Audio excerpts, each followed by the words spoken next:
Berjalan-jalan ke kota Istanbul, ibu kota negeri seribu menara, Turki. Kemegahan arsitektural peninggalan Kekaisaran Ottoman terpampang nyata di sudut-sudut kota tersebut. Namun, keindahan kota Istanbul ternyata punya sisi lain yang berbeda di dunia sepak bola. Kota tersebut punya 3 kesebelasan terbaik yang saling punya rivalitas, yakni Besiktas, Fenerbahce, dan Galatasaray. Nama terakhir patut disorot, klub ini punya salah satu julukan yakni Avrupa Fatihi, yang artinya sang penakluk Eropa. Iya, faktanya memang Galatasaray telah lama menjadi wajah kemajuan sepak bola Turki di kompetisi Eropa. Klub yang didirikan oleh Ali Samiyen tersebut adalah cerminan dari seberapa kuat sepak bola Turki di mata dunia. Pasalnya, klub inilah yang jadi satu-satunya klub Turki yang bisa meraih trofi di kompetisi Eropa. Tak dipungkiri, cerita manis Galatasaray di musim 1999-2000 jadi tonggak di mana sepak bola Turki makin terpandang di kancah Eropa.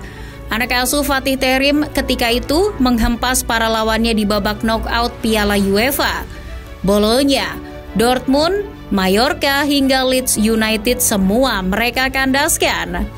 Pada 17 Mei 2000 di Copenhagen, rakyat Turki yang berharap meraih mahkota Eropa dalam sejarah sepak bolanya diwakili oleh Galatasaray. Raksasa Inggris Arsenal asuhan Wenger tak menjadi halangan bagi pasukan Terim. Bermain sama kuat di babak normal hingga perpanjangan waktu. Mimpi Galatasaray dan rakyat Turki itu akhirnya terwujud di babak adu penalti. Pilar Arsenal, Vieira dan Suker gagal jadi algojo penalti. Galatasaray unggul 4-1 dan berhak atas mahkota Piala UEFA. Euforia fans dan seluruh rakyat Turki pun tak terbendung merayakan peristiwa sejarah ini. Mereka tumpah ruah di Istanbul merayakan kesuksesan Galatasaray.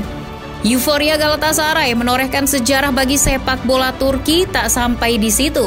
Sebagai juara Piala UEFA musim berikutnya, mereka ditantang oleh juara Liga Champions Real Madrid di laga bertajuk final Piala Super Eropa tahun 2000. Tak mudah bagi Galatasaray saat itu yang tak lagi diasuh oleh Fatih Terim yang hijrah ke Fiorentina. Pelatih Rumania, Mircea Lucescu adalah pelatih baru mereka. Tak mudah bagi Lucescu debut melawan skuad Galacticos El Real di bawah arahan Vicente Del Bosque. Selain berjubel bintang macam Roberto Carlos, Raul, hingga Morientes, mereka juga baru kedatangan pemain termahal yakni Luis Figo. Sudah begitu, Galatasaray kehilangan striker haus golnya Hakan Şükür yang hengkang ke Inter. Mereka hanya mendapatkan gantinya yakni pemain Brazil, Mario Jardel. Namun jangan salah, justru Jardel inilah yang kemudian menjadi mimpi buruk bagi skuad mahal El Real. Bermain di Stade Louis II Monaco, Galatasaray dan Real Madrid sama kuat di babak normal 90 menit. Raul dan Mario Jardel sama-sama mencetak gol di waktu normal. Hasil 1-1 membuat laga berlanjut ke babak perpanjangan waktu. Masih menggunakan metode gol emas atau golden goal, Galatasaray sukses memanfaatkannya. Menerima umpan crossing dari Fatih Akil dari sisi kanan, Mario Jardel sukses menjadi penentu kemenangan dengan menceploskan bola ke gawang Casillas di menit 103. Galatasaray berpesta di hadapan para skuad mahal El Real yang tertunduk lesu di lapangan. Sebuah catatan sejarah kembali ditorehkan Galatasaray di level Eropa. 2 mahkota yang dibawa pulang Galatasaray ke Turki itu belum lagi diulangi oleh klub Turki lainnya, tak terkecuali Besiktas maupun Fenerbahce. Lalu apakah kisah hebat Galatasaray tersebut berlanjut? Sayangnya hal tersebut tak terulang lagi. Prestasi tertinggi berikutnya hanya mentok sampai perempat final Liga Champions. Itu terjadi pada musim 2000-2001 dan 2012-2013. Mereka kebetulan di 2 musim tersebut kandas di babak perempat final oleh Real Madrid, tim yang disakitinya di Piala Super Eropa tahun 2000 silam. Lalu di era sekarang bagaimana? Galatasaray ini sudah lama tak lagi nongol di Liga Champions. Terakhir kali mereka mentas di Liga Champions itu adalah musim 2019-2020. Ketika itu mereka masih dilatih Fatih Terim, namun prestasinya hanya sampai babak grup. Nah, di musim 2023-2024 ini akan menjadi saksi kembalinya Galatasaray ke Liga Champions. Dari keterpurukan mereka musim 2021-2022 yang hanya finish di papan 13 Liga Turki, mereka telah bangkit musim lalu dengan menjadi juara Liga Turki lewat sentuhan pelatih baru mereka, Okan Buruk. Di masa Okan Buruk, Galatasaray bangkit dengan optimisme tinggi mengulangi kisah kehebatan mereka di masa lalu. Maklum, Okan ini adalah salah satu aktor dari kesuksesan Galatasaray dulu di pentas Eropa. Skuad Galatasaray sejak musim lalu sudah dibangun dengan materi pemain yang tidak biasa. Nicolo Zaniolo, Mauro Icardi, Juan Mata, Dries Mertens, Sergio Oliveira maupun Lucas Torreira sudah mewarnai kesulitan skuad mereka.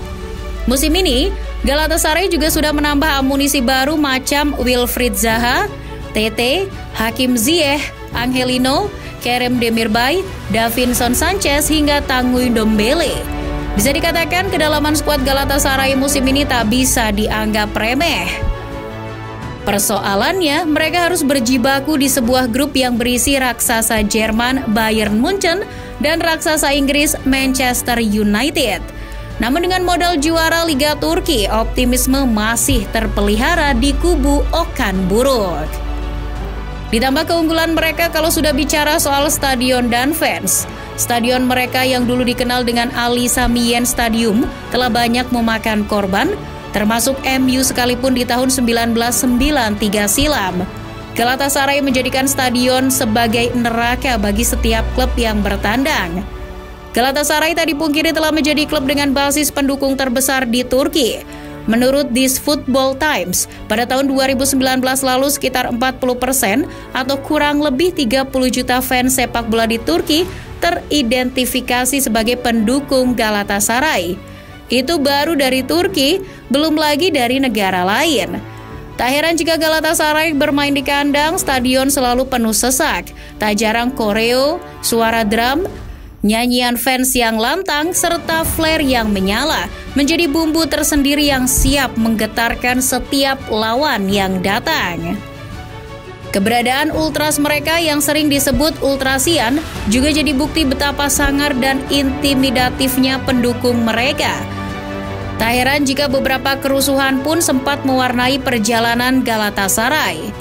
Selain peristiwa 1993 dengan MU, di 2000 ketika menghadapi Leeds di Piala UEFA pun sama rusuhnya.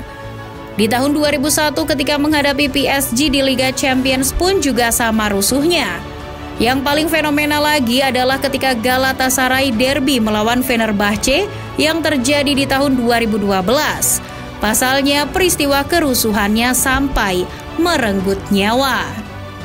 Ya, bagaimanapun dengan catatan kelam para ultras mereka, Galatasaray tetaplah yang terbaik di Turki. Mereka menjadi cerminan kesuksesan dan kemajuan sepak bola negaranya. Avrupanin and Iyisi, yang berarti kami tetap yang terbaik di Eropa.